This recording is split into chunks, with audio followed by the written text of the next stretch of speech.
अस्सलाम वालेकुम। मैं मोहम्मद अरसलान आज आपकी खिदमत में हाजिर हूँ हेल्थ पॉइंट पर। आज हम स्ट्रेस के मुतल्लक डॉक्टर ख़ावर अब्बास से बात करना चाहेंगे। हम इस बीमारी के मुतल्लक उनसे पूछेंगे कि स्ट्रेस होता क्यों है, इनकी अलामात क्या है, इनके होने की वजूहात क्या है, ये किस वजह से होता है, स्ट्रेस में क्या अलामात सबसे ज़्यादा होती हैं और इसके मुतल्लक जो मेडिसिन इस्तेमाल की जाएगी वो हम डॉक्टर ख़ावर अब्बास से अभी पूछेंगे।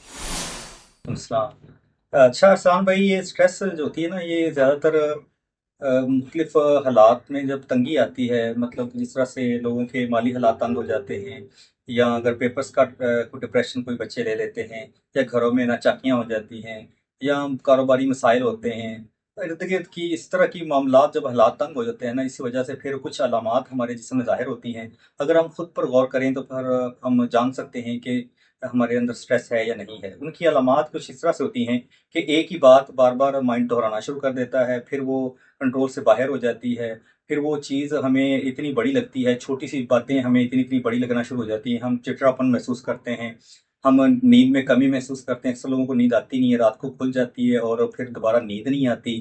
फिर उसके साथ-साथ हमें मुख्तलिफ तरह की अलामात जैसे मेंटली तौर पे ज़ाहिर होती हैं कि इस माइंड के अंदर बार-बार बात चलने की वजह से हम दिमागी तौर पर कमज़ोर महसूस करते हैं, असाबी कमज़ोरी महसूस होना शुरू हो जाती है, सर में दर्द होना शुरू हो जाती है। इस तरह की अलामात कुछ जिस्म में ज़ाहिर होती हैं, जिससे आप पहचान सकते हैं कि हमें डिप्रेशन का हम शिकार हो गए, एंग्ज़ायटी का शिकार हो गए। ये सारा कुछ ओवरथिंकिंग से शुरू होता है।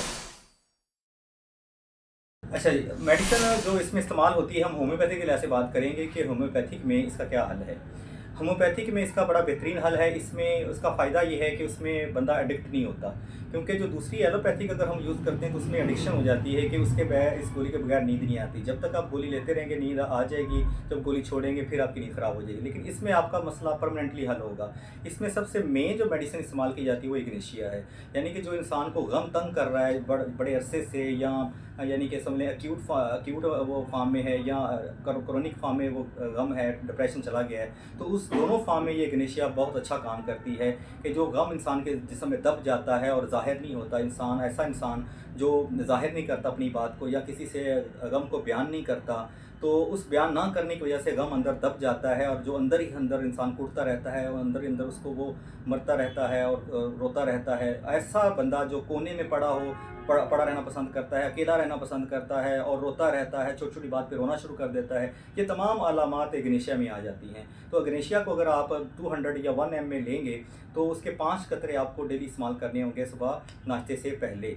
2 घूँट पानी के अंदर आपने 5 कतरे डाल लेने, और 1 दिन में 1 ही डोज़ लेनी इसकी। जी।